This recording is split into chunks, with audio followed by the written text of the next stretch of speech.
The arena lights dimmed to a single spotlight as 50,000 voices fell silent. In that electric moment, two legends stood face to face in the center of the ring, their eyes locked in mutual respect and fierce determination. This wasn't just another fight. This was the collision of two worlds, two philosophies, two masters of combat who had conquered their respective domains. Tonight, martial arts precision would meet raw American power in what many still call the greatest cross-discipline showdown ever witnessed. From my ringside position, I could feel the tension crackling through the air like lightning before a storm. The Republic's finest had gathered to witness history, and we knew we were about to see something that would be talked about for generations. Jim Kelly stepped forward first, his movements fluid as water, yet sharp as a blade.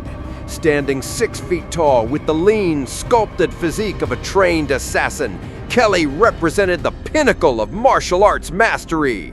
His tournament record spoke volumes. 17 consecutive victories in international competition, each one a masterclass in controlled violence.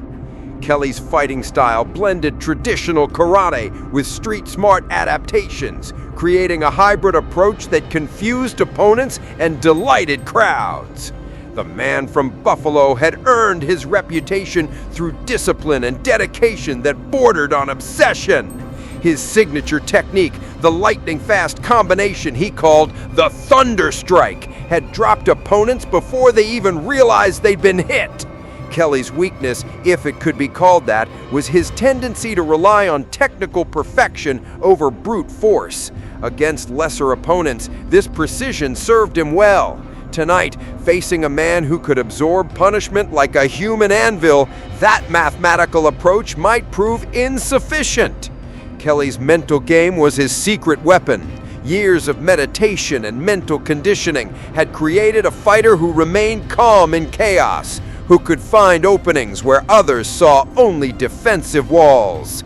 His training regimen was legendary. 6 hours daily of forms, sparring, and conditioning that had transformed his body into a living weapon. Across the ring stood Hulk Hogan, and the contrast couldn't have been more dramatic.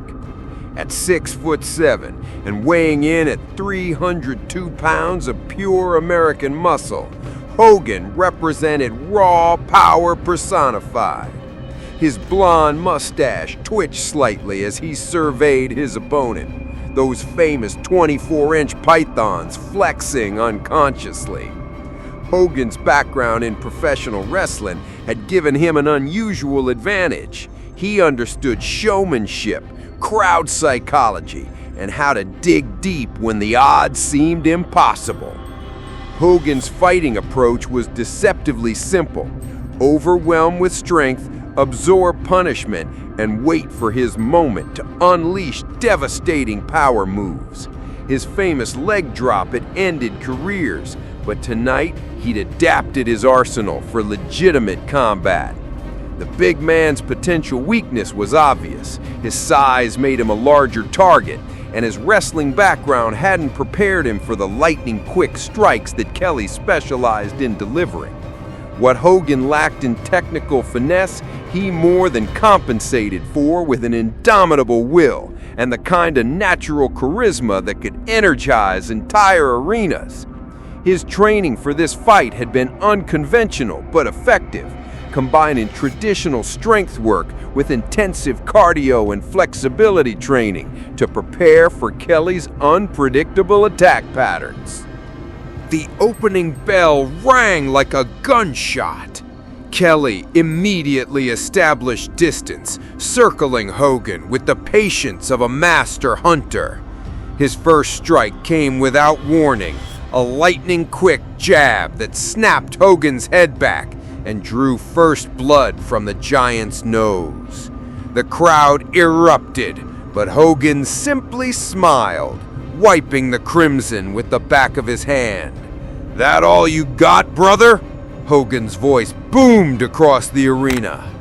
Round 2 saw Kelly increase the tempo, launching a series of combinations that would have felled most opponents. His kicks found their mark repeatedly, targeting Hogan's lead leg with surgical precision. Each strike was calculated, designed to slow the bigger man's mobility. But Hogan absorbed the punishment like he was built for it, stalking forward relentlessly. The turning point came in the middle of round 3. Kelly had been picking Hogan apart methodically, building points with every exchange. His confidence was growing, and perhaps that's where he made his crucial error. Moving in for what appeared to be a finishing combination, Kelly committed fully to a spinning back kick that should have ended the fight. Hogan saw it coming. With reflexes that defied his size, the giant caught Kelly's leg mid-strike and used the martial artist's own momentum against him. In one fluid motion that seemed to happen in slow motion, Hogan lifted Kelly into the air and drove him down with a modified slam that shook the entire ring structure. The arena fell silent for a heartbeat before exploding in disbelief. Kelly rolled away, clearly stunned but far from finished. The mathematical precision was gone now, replaced by the raw survival instinct of a true warrior. He came up swinging, launching desperate combinations that carried the fury of a man who knew his perfect strategy had just crumbled. The final rounds became a war of attrition. Kelly's technical superiority kept him competitive, but Hogan's raw power was beginning to tell the story.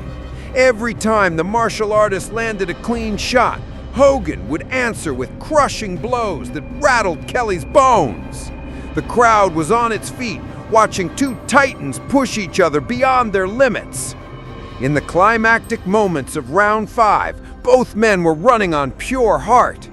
Kelly's left eye was swelling shut, while Hogan's face showed the accumulated damage of dozens of precise strikes.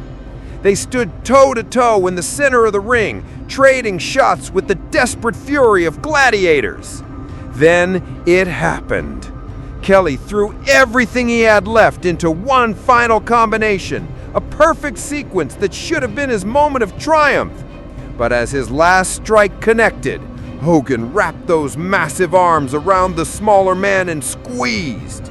Kelly's technique meant nothing when he couldn't breathe, couldn't move, couldn't escape the crushing embrace of pure American power. The tap came with 15 seconds left in the final round.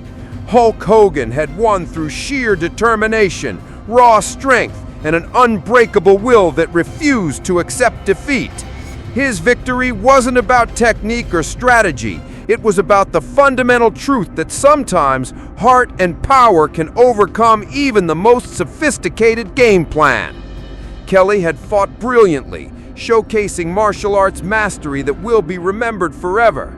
But on this night, in this arena, Hogan's combination of physical gifts and mental toughness proved to be the deciding factors.